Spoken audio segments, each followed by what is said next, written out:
it began in silence, not on the battlefields of Europe, but beneath the streets of London. In the autumn of 1939, as air raid sirens wailed above ground, a small network of men and women worked behind heavy steel doors marked only with a number, Room 39. Here, the British Secret Intelligence Service, better known as MI6, began crafting missions so secret, even senior members of Churchill's war cabinet were unaware of their full scope. These were not battles fought with bullets or bombs, but with deception, subversion, and the shadows of war. As Germany's blitzkrieg swept across Europe, MI6 faced a sobering truth. Britain stood alone. The fall of France in June 1940 cut off the last continental intelligence channels. Every movement of enemy forces, every whisper from occupied Europe, now had to come through covert means. Commander Stuart Menzies, the enigmatic head of MI6 known only as C, authorized operations that would stretch from Lisbon to Cairo, from Oslo to Istanbul. The mission: outthink the Reich's intelligence network, the Abwehr, and prevent Britain from being crushed under its own isolation. Among the earliest and most critical missions was the recruitment of double agents, individuals who could infiltrate German intelligence and feed it false or misleading information. But recruiting spies in wartime Europe was perilous. Every signal transmitted, every document exchanged could mean death. Agents had to invent entire lives, identities that could withstand Gestapo interrogation. MI6's men and women lived on the edge of discovery, their success measured in lives saved or lost on distant battlefields. One of these agents, operating under the codename Snow, became the prototype for Britain's network of double agents. Arthur Owens, a Welsh businessman with ambiguous loyalties, made contact with both the Abwehr and MI6 in the early months of the war. His duplicity, whether for money, ideology, or survival, created the foundation for what would become MI6's most powerful wartime weapon: controlled deception. Through Owens, British intelligence learned how the Abwehr recruited, communicated, and paid its spies. The lessons would later be used to build the famed double-cross system, which turned dozens of Nazi spies into instruments of Allied deception. By late 1940, the situation was dire. The Luftwaffe's bombing campaign had reduced much of London to rubble. The enemy seemed unstoppable. But within the shadows of those same ruins, MI6 began to weave its invisible net. Operation Mincemeat, Tricycle, and Jedburgh, names that would one day echo in declassified reports, were conceived in these desperate months. Agents gathered intelligence from neutral ports, coded messages hidden within innocuous letters, and established false companies to disguise funding for clandestine operations. Every success depended on precision, on the quiet courage of those whose names would never appear in history books. A memo from Menzies in early 1941 captured the grim necessity of these missions. "Our greatest victories will not be known. Our failures will be buried with the fallen." It was both prophecy and promise. Many MI6 operatives who embarked on missions during this time never returned. Some disappeared without trace in occupied France. Others were executed in secret by the Gestapo. Yet for every agent lost, the organization grew more effective, its methods sharper, its secrecy deeper. Among historians, the period between 1939 and 1941 remains one of the most enigmatic in MI6 history. So much of its work was undocumented, deliberately obscured or destroyed after the war. Only fragments survive: coded telegrams, expense ledgers, fragments of personal diaries. But what they reveal is a story of quiet defiance, of men and women who understood that information, not ammunition, would determine the survival of the free world. As Britain fought alone, MI6's invisible war expanded. Lisbon became the city of spies, a place where German agents, Allied operatives, and double dealers brushed shoulders in hotel lobbies and smoky cafes. Istanbul, at the crossroads of East and West, buzzed with covert exchanges. And in the Swiss capital of Bern, a reserved American diplomat named Alan Dulles, future head of the CIA, began forming secret ties with MI6, paving the way for Anglo-American intelligence cooperation that would define the next century. By the end of 1941, the tide had not yet turned. But MI6 had evolved from a loosely organized service into a formidable professional machine. The groundwork was laid for the most audacious deceptions in modern history. Operations that would mislead the Nazi high command, save countless Allied lives, and remain locked away in classified archives for nearly half a century. Yet even as Britain's intelligence web grew, whispers within the corridors of Whitehall spoke of operations so secret that even their codenames were unknown to all but a handful of officers. One such mission, orchestrated from Lisbon and involving a Playboy spy named Duško Popov, would become the first major turning point in MI6's hidden war, and the beginning of a deception so vast it would reshape the outcome of D-Day itself. Lisbon, 1941, the war's neutral playground, a city of smoke-filled cafes, coded glances, and whispered betrayals. Beneath the facade of peacetime elegance, MI6 and the German Abwehr played an invisible chess game that would define the fate of nations. It was here that a Yugoslav-born playboy, gambler, and secret agent named Duško Popov stepped into the shadows, a man whose double life would become one of the most daring deceptions of World War II. Popov was unlike any spy MI6 had ever recruited. Educated in Germany, fluent in several languages, and comfortable in the company of diplomats and spies alike, he possessed both charm and recklessness, traits that would prove invaluable. When the Abwehr approached him to gather intelligence for the Reich, MI6 saw an opportunity. Use Popov to feed false information directly to the heart of Nazi intelligence. His codename within MI6 was Tricycle, part of a wider deception network that would eventually mislead Hitler himself. But this was no ordinary mission. The stakes were higher than ever. By 1941, Britain was preparing for what would become the largest amphibious invasion in history, the liberation of Europe. Yet before the Allies could storm the beaches, they needed to convince the Germans that the real landing would occur far from Normandy. Popov's task: become the Abwehr's most trusted asset and poison their intelligence from within. Through Lisbon, a city crawling with agents from every major power, Popov established his cover. He cultivated relationships with German handlers, passing along intelligence carefully crafted by MI6 analysts. The reports contained real but strategically harmless data: ships, supply movements, radio chatter, all designed to build trust. Once embedded deeply enough, MI6 began slipping in the seeds of the grand deception that would blossom years later as Operation Fortitude, the illusion that the Allies would invade France through Pas-de-Calais. In one of the most chilling exchanges of the war, Popov's German contacts handed him a detailed questionnaire, a request for intelligence on American defenses at Pearl Harbor. Alarmed, Popov brought the document to the FBI in New York during a trip sanctioned by MI6. He attempted to warn US authorities that the Japanese were actively gathering data on Hawaii's naval installations.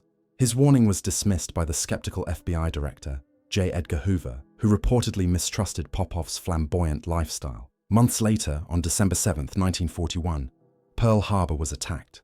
The echo of that dismissal still haunts intelligence historians today. Despite such setbacks, Popov's operations in Lisbon continued to yield unprecedented results. Through his deception network, MI6 learned how the Abwehr handled its communications and verified its sources. Popov's reports, disguised as genuine intelligence, began to shape German military decisions. His role grew so significant that by 1943, the Abwehr considered him one of their most reliable agents, even as he was feeding them British lies. Popov's handler within MI6, Colonel Tar Robertson, understood the immense psychological burden this kind of duplicity carried.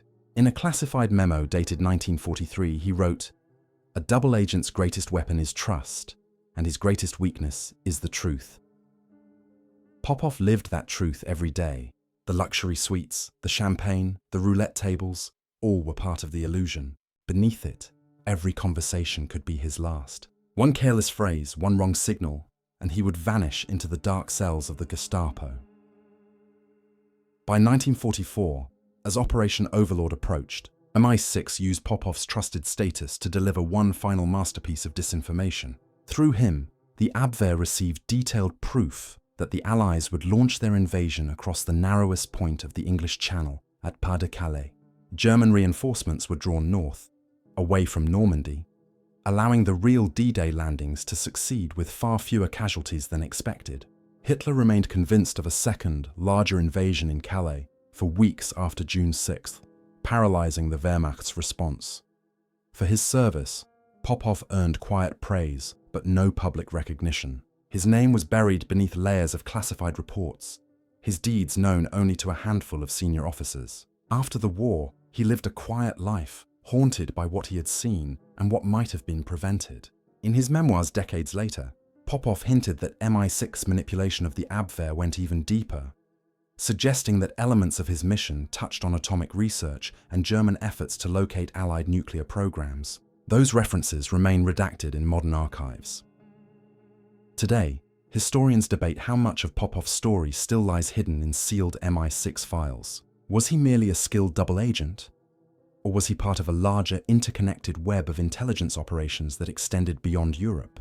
The truth may never fully emerge, but what's undeniable is that his actions, and MI6's mastery of deception, saved countless lives and set the stage for the Allied victory.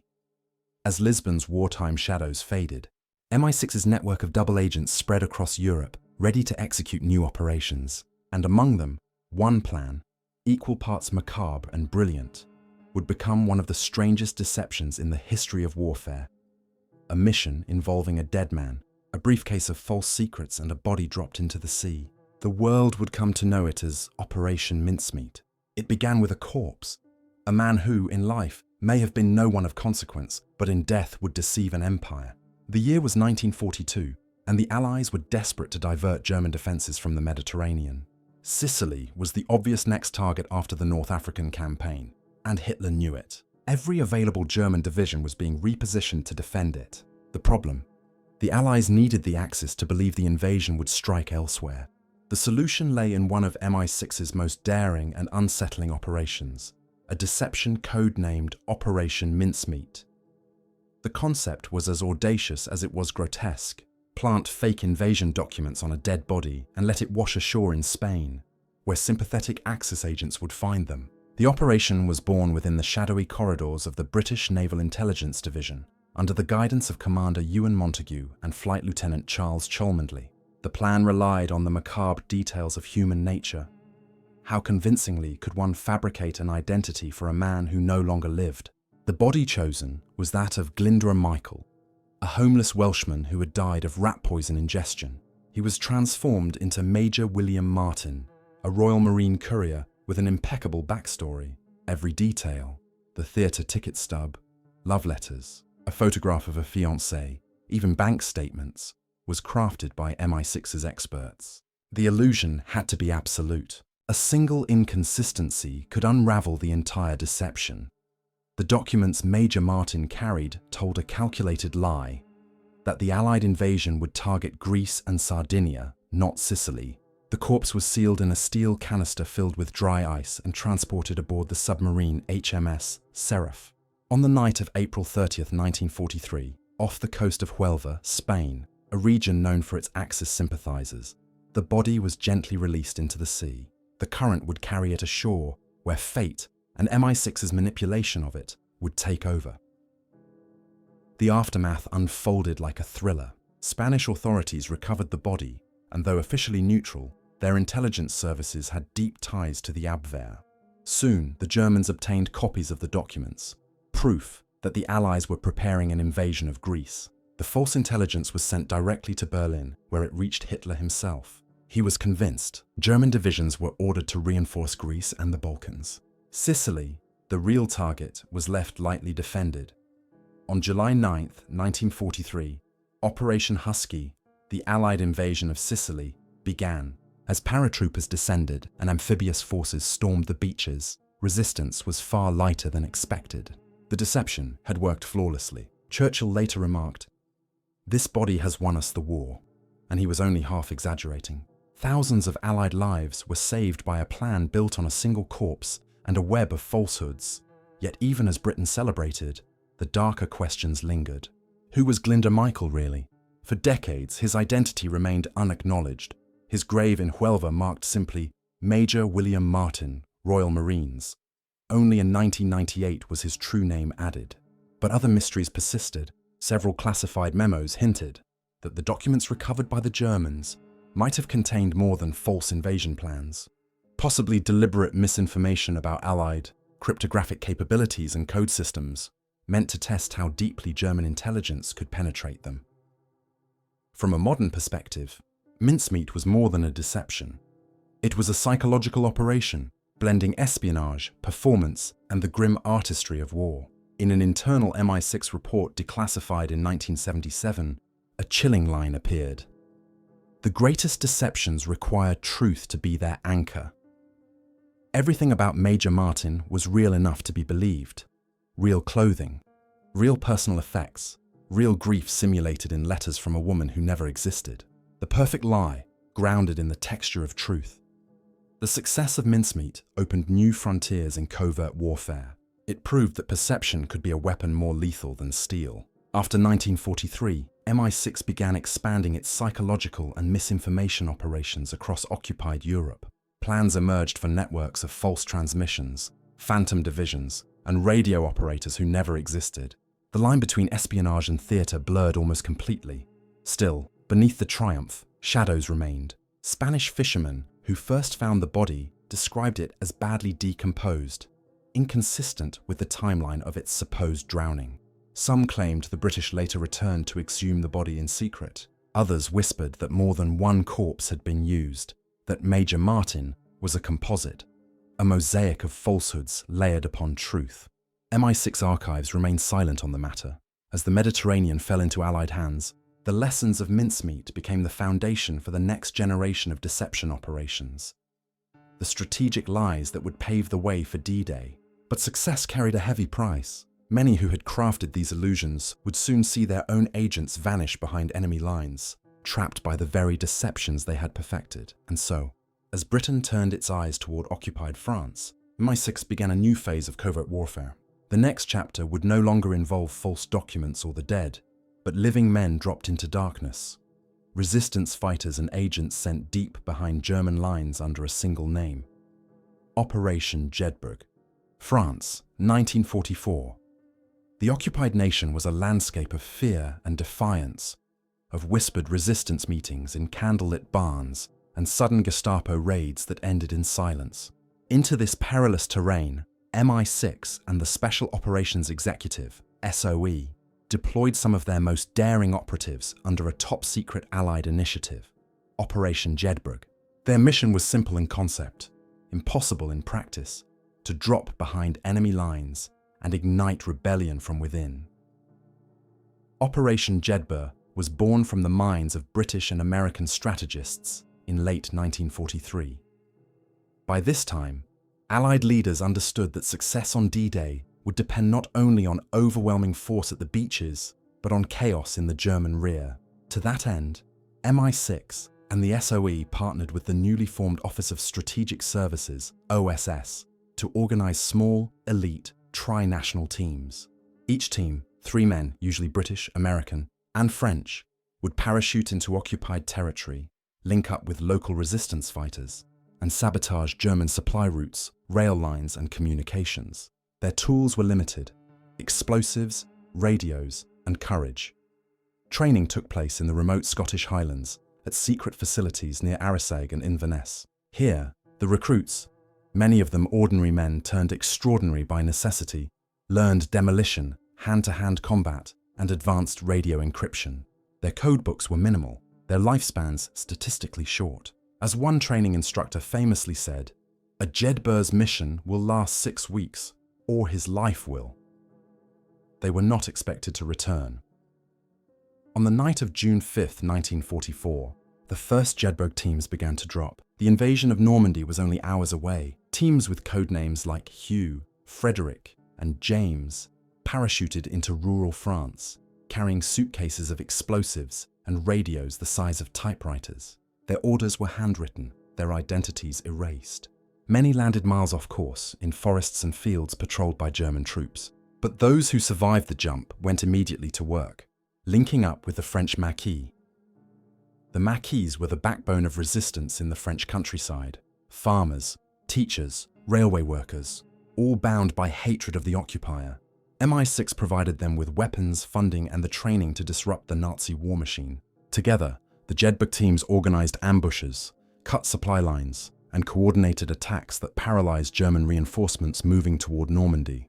Railways were destroyed, convoys delayed for days, and bridges rendered impassable. In the crucial weeks following D-Day, Their actions bought the Allies precious time, but the work was merciless. The Germans responded with equal brutality. The Gestapo began hunting Jedburgh teams with frightening efficiency, aided by collaborators and intercepted radio transmissions. The forests of central France became killing fields. Dozens of Jedburgh agents were captured and executed on sight. In the chaos of their missions, entire teams vanished. Their final transmissions cut off mid-sentence. One such team, codenamed Team Giles, disappeared in July 1944 after reporting a German armoured column near Limoges. Their last message: have engaged enemy. Situation critical. No further trace was ever found. Even today, historians struggle to account for all Jedburgh operatives. Some were executed in secret and buried in unmarked graves. Others were betrayed and deported to concentration camps. The full list of the missing remains incomplete, scattered across fragmentary MI6 archives and faded French records. Their identities and their fates remain among the enduring mysteries of Allied intelligence operations. Yet their legacy was immense. In an internal MI6 memorandum written months after the liberation of Paris, a field officer observed, "The Jedburghs were the spark that lit the fire of French freedom." Their operations not only crippled German logistics, but helped unify the fragmented resistance movements under Allied coordination. For the first time, the chaos of occupied Europe had become a network, disciplined, strategic, and deadly. Still, the secrecy surrounding their missions was absolute. Even after the war, official acknowledgement of the Jedburghs' role was minimal. Many of their reports remained sealed under the Official Secrets Act well into the late 20th century. When the US government declassified portions of OSS archives in the 1990s, fragments of their stories emerged: coded messages, after-action reports, and references to black missions authorized by MI6 that had no corresponding operational files. The missing paperwork hinted at deeper missions, possibly involving high-value targets or secret retrievals that went far beyond sabotage. Some veterans later spoke of a shadow list. Jedburgh agents who were never officially deployed yet appear in post-war intelligence rosters. Were these men part of an experimental wing of the operation, or were their missions so sensitive that their very existence had to be erased? The answers remain buried, perhaps intentionally. By the summer of 1944, as Allied troops broke through Normandy's defences, the Jedburghs' work was largely complete. The resistance had turned from scattered cells into a disciplined auxiliary army, feeding intelligence to MI6 and harassing German units retreating toward Paris. Their sacrifices helped ensure the liberation of France came faster and at a lower cost than many planners dared hope. But even as one covert campaign ended, another was being conceived deep within MI6 headquarters in London, a mission that would test the moral boundaries of warfare, a plan so bold, so chilling, that it was debated in whispers and filed under the most restricted classification in British intelligence: the plan to assassinate Adolf Hitler himself. The operation was codenamed Foxley. In the summer of 1944, with the Allies advancing across France and the Nazi regime beginning to fracture, MI6 and the British Special Operations Executive confronted a question that had haunted them for years. Could the war be ended sooner if Adolf Hitler were eliminated? Out of this grim calculus emerged one of the most audacious and controversial intelligence plans of the entire war: Operation Foxley. Codenamed in late July 1944, Operation Foxley was not a desperate fantasy. It was a cold, methodical plan drafted by Britain's most secret minds, a collaboration between MI6, the SOE, and a handful of expert marksmen from the British Army. Their target was simple in concept, but nearly impossible to reach: the Führer himself. The location chosen was Hitler's mountain retreat in Bavaria, the Berghof, perched high above the town of Berchtesgaden. Here, hidden amid the pine forests of the Obersalzberg, Hitler maintained a rigid daily routine, one that British intelligence believed could be exploited. Information for the mission came from an unexpected source: captured German officers and defectors who had once served in the Obersalzberg region. From them, MI6 built an intricate profile of Hitler's habits. Every morning, he took a solitary walk along a wooded path near the Berghof after breakfast, usually accompanied only by a single aide and his Alsatian Blondie. It was this moment, predictable, isolated, and symbolically potent, That became the focus of Foxley's design. The plan called for a two-man sniper team to parachute into Austria, cross the border into southern Germany, and hide in the dense Bavarian forests overlooking the path. They would use high-powered rifles, silenced and fitted with optical sights, smuggled through France. The agents were to disguise themselves in Waffen-SS uniforms obtained from captured stores. The shot, if taken, would end the life of the most feared man in Europe in under a second. Yet, as with all MI6 operations, deception and psychological warfare underpinned the plan. British analysts debated not only how to kill Hitler, but whether doing so would truly help the Allied cause. The Führer's erratic decision-making had already begun to harm Germany's war effort. Removing him might empower more competent generals. A declassified memorandum written by Colonel Ronald Thornley of the SOE summed up the moral and strategic dilemma. We may win the war faster without Hitler than with him. But at what cost to the balance of victory? Preparations for Foxley advanced rapidly. MI6 selected a Czech sniper, a veteran of the Eastern Front, known only by his codename Major B, and paired him with a British intelligence officer fluent in German. Training was conducted in the Scottish Highlands, where terrain resembled Bavaria's wooded slopes. The pair rehearsed infiltration, camouflage, and escape routes. They even practiced timing their shots to blend with passing aircraft noise, minimizing detection. Meanwhile, analysts studied aerial reconnaissance photos of the Berghof, identifying approach paths and potential observation posts. The mission nearly received final approval in August 1944. Aerial reconnaissance confirmed Hitler's continued presence at the Berghof, and the opportunity seemed within reach. Yet at the final stage, hesitation crept in. Churchill's war cabinet debated the moral implications. Should a democratic nation, even in total war, sanction an assassination? Would killing Hitler make him a martyr and fuel a fanatic resistance? Others feared failure. The capture of British agents on German soil could reveal Allied infiltration capabilities and provoke retaliatory massacres. Ultimately, Operation Foxley was never executed. The reasons remain ambiguous, even within the declassified files. Some historians suggest it was cancelled due to shifting military priorities. Others argue the real obstacle was psychological. A quiet recognition that the Allies no longer needed to kill Hitler to win. His leadership had become self-destructive. His interference in military strategy was hastening Germany's defeat. MI6's final Foxley dossier was sealed and stored in the War Office, stamped not to be opened until 1998.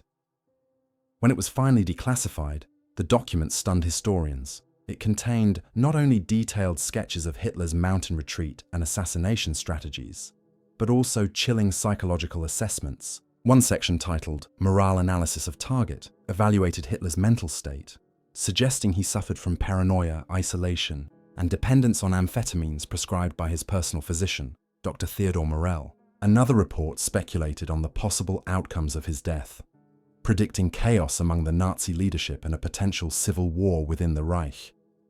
There were also curious inclusions, references to secondary missions involving the retrieval of Nazi research material from facilities near the Obersalzberg. The wording suggested that MI6 operatives assigned to Foxley might have had an additional, secret objective: the recovery of documents relating to advanced weapons programs. These side notes remain heavily redacted in all publicly available versions of the file, feeding theories that Foxley may have been more than a simple assassination plot. In the end, Hitler survived not by strength or security, but by indecision in the Allied intelligence community. The Berghof itself would be destroyed by Allied bombing in April 1945, shortly before Hitler's suicide in Berlin. Operation Foxley never left the planning table, yet it revealed something profound about MI6's wartime mindset: the constant tension between moral restraint and ruthless pragmatism. As Europe burned toward its endgame, MI6 turned its attention to a new kind of war. One fought not for land or lives, but for secrets. The Reich was collapsing, and with it came a race to capture its hidden technologies, scientists and archives before the Soviets could seize them. In the dying days of the Third Reich, MI6 launched its final and perhaps most enigmatic missions of the war, covert retrieval operations buried for decades under the label Most Secret. These missions would mark the transition from open warfare to the Cold War's shadow struggle, beginning the final chapter of Britain's invisible war. Berlin, April 1945. The city was collapsing into fire and rubble. Soviet artillery pounded the ruins from the east, while the remnants of the Wehrmacht fought hopelessly in the streets. But beneath the chaos, another war was underway, silent, ruthless, and invisible. As Hitler's Reich crumbled, MI6 operatives and their American OSS counterparts raced against Soviet intelligence to seize the Third Reich's most valuable spoils: its scientists, technology, and secrets. These missions, so classified that many were erased from official history, represented the final acts of Britain's shadow war, the most secret MI6 retrieval operations of World War II. Codename projects like Operation Eclipse and Operation Paperclip have since entered the historical record, but MI6's role remains largely hidden behind redacted documents and vanished files. While the Americans sought scientists for technological gain, British intelligence focused on containment, ensuring that advanced weapons, chemical research, and encoded archives did not fall into Soviet hands. The targets included radar innovations, jet propulsion prototypes, V-2 missile components, and intelligence archives scattered across Germany and Austria. In the war's last weeks, small MI6 field units moved with the advancing British Army across northern Germany, operating under cover names like the Field Intelligence Agency Technical, Phi-80, and T-Force. They infiltrated German towns ahead of conventional troops. Their orders were chillingly direct: locate and secure enemy laboratories, research centers, and intelligence officers, by any means necessary. These agents, often in civilian clothes, carried both pistols and briefcases, their uniforms replaced with forged documents that identified them as engineers or translators. One of the most secret missions unfolded in the Harz Mountains, where Allied intelligence believed Nazi scientists were developing advanced aircraft technology. MI6 teams, working alongside Royal Engineers, entered abandoned mine complexes filled with blueprints, prototype parts, and evidence of experimental jet turbines. Among the papers were references to Project Natter, an unmanned rocket interceptor, and correspondence between German engineers and Japanese envoys. The British classified the find immediately, shipping the documents to Farnborough under sealed escort. The entire operation remains absent from most official war records, mentioned only in declassified MI6 summaries decades later. Further south, in the Alps near Lake Toplitz, MI6 operatives pursued rumors of hidden caches, secret SS archives, and looted treasures concealed in flooded tunnels. While much of the search fell under American jurisdiction after the war, British teams were active in the early phase, disguised as civilian surveyors. One such mission, led by an officer known only as Major H, was recorded in fragmentary War Office notes. Objective: retrieval of codebooks and any remaining research material of scientific or intelligence value. Priority 1: prevent Soviet acquisition. The team vanished after May 1945. No further reports were filed. When the Soviets entered the area weeks later, they found evidence of recent excavation, and nothing else. In Berlin itself, as Soviet forces closed in, MI6 maintained a small detachment near Charlottenburg. Working out of a requisitioned villa, their task was to capture members of the German Foreign Intelligence Bureau and intercept diplomatic files before they could be destroyed or seized by the NKVD. According to declassified fragments from 1979, these agents recovered partial lists of German operatives who had infiltrated neutral nations, including Switzerland, Spain, and Turkey. The files were later shared selectively with the newly forming CIA, but remain heavily censored in British archives. The location of the originals is unknown. The fall of Germany did not end these missions. It only transformed them. By mid-1945, the line between wartime intelligence and peacetime espionage had blurred completely. MI6 agents, once tasked with sabotage, now found themselves orchestrating exfiltrations, smuggling German scientists, cryptographers, and informants out of Soviet-occupied zones. Some were later resettled in Britain under false names, their expertise used in post-war projects such as radar development and code breaking. Others disappeared, possibly traded between Allied services as part of quiet bargains struck in the dawn of the Cold War. For decades, the full scope of these operations was denied. It was only in the 1990s and early 2000s, as Britain began limited declassification of wartime intelligence, that glimpses emerged. The documents were often incomplete, files missing pages, code names blacked out, operations referred to obliquely as technical retrievals. But the pattern was unmistakable. A concerted effort by MI6 to recover Nazi scientific intelligence, while suppressing any record of collaboration. One striking example is a 1945 memorandum referring to Subject G, secured, repurposed, and relocated. No context was provided. Historians have long debated whether Subject G referred to a person, a device, or an entire archive. Even today, questions remain. How much of Nazi Germany's advanced research found its way into post-war British and American projects? Which MI6 agents vanished in those final lawless weeks of the war? And why do so many files from 1945-46 remain sealed, not under national security concerns, but under foreign relations sensitivity? In the end, the war that began in the shadows ended the same way, not with explosions, but with whispers. MI6's most secret missions of World War II were not battles of soldiers, but of secrets. Fought in bunkers, laboratories, and hidden vaults, their outcomes shaped the world that followed.